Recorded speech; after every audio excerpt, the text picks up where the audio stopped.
Hello guys, nandito ako ngayon sa aking munting hardin. Ayun oh, yung mga pipino ko, mayroon ng mga ma-harvest na bunga. Malalaki na. At aligay guys, tingnan natin.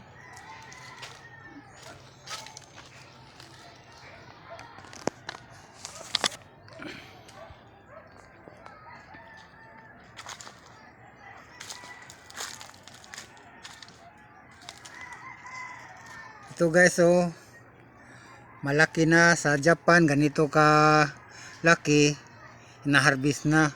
Yung medyo mayroon pang matinik-tinik sa kanyang balat. Pero dito sa atin guys sa Pilipinas, inihintay na ano, yung kuminis yung balat niya. Ayun oh. Yun, may mga tinik-tinik pa na ano, makikita sa kanyang balat. Yan ang tamang-tama harbisin pag nasa Japan tayo. Pero dito sa atin, pagulong-gulungin pa ng kaunti yan. Dahil sabi nila sayang daw. Maliit pa.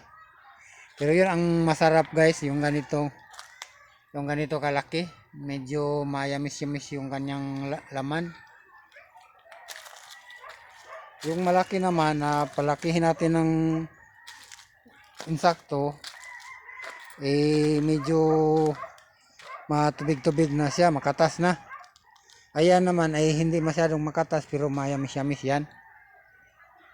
Ayan guys oh, yung mga ibang halaman ko, yung gabi, malaki na rin. Magtatatlong buwan na ito. Ayun. Halos kasabay lang ito nung ano, itong gabi at yung dwarf coconut ko.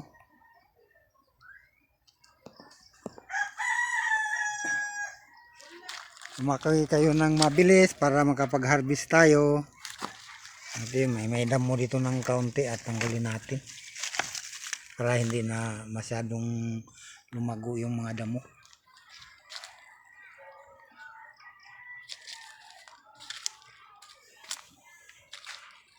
Marami-rami na ito guys, yung bunga natin, yung bunga sa pipino natin oh. Ayun, mayroon din namang sumusunod na maliliit pa. Ayan oh. Ayan. Ito oh, malaki na din. Ayun pa. Ayun. Banda rito medyo marami-rami ng bunga. At may mga buko pa rin yung bunga oh. Sa banda roon wala pa. Bakit kaya? Ay ito mayroon dyan oh. Ayan.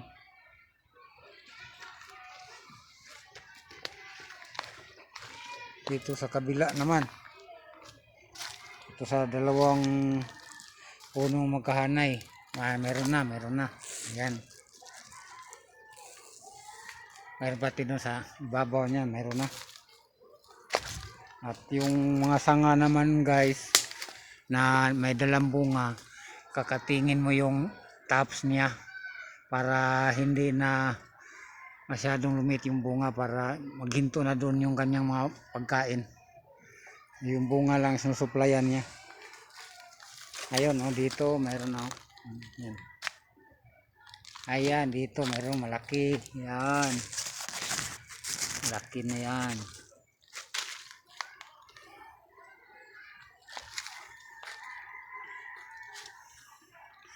Pag yung ganito nga sanga guys, ganito nga sanga, may bunga siya diyan. Dapat dito sa dulo, kinakat na. Ayun, nakat ko na. Wala. Dahil masanga kasi yan, pag pinatuloy mo yung pagtubo niyan, yung ano, babansot yung kanyang bunga. Tulad nito, mayroon diyang bunga oh. Ayan. At tapos dito naman wala pa. Yung tops na lang puputulin natin dahil itong yung nasa puno na sa ano ng kanyang dahon, sisibol dyan ang bunga.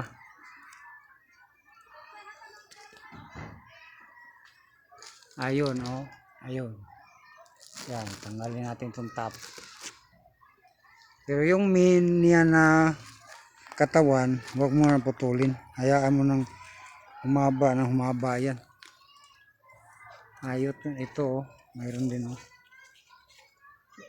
Dapat ito tanggalin ito. Ayan, yung main kasi yan, hanggang doon, okay lang yan. Ayun, niyog ko dito. Bali, itong niyog ko guys, 4 na puno ito. Pero yung doon sa kabilang lupa namin sa Pinamungahan, ang laki pang kulang doon.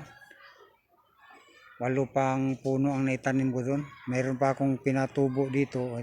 Hindi pa naman malaki. Okay guys, didilig muna tayo. Medyo habang magaga pa, didiligin natin itong ibang halaman natin. Kaya nakatripod lang itong ano ko guys, camera ko, para tuloy-tuloy yung aking gawain. Ayun doon sa dulo.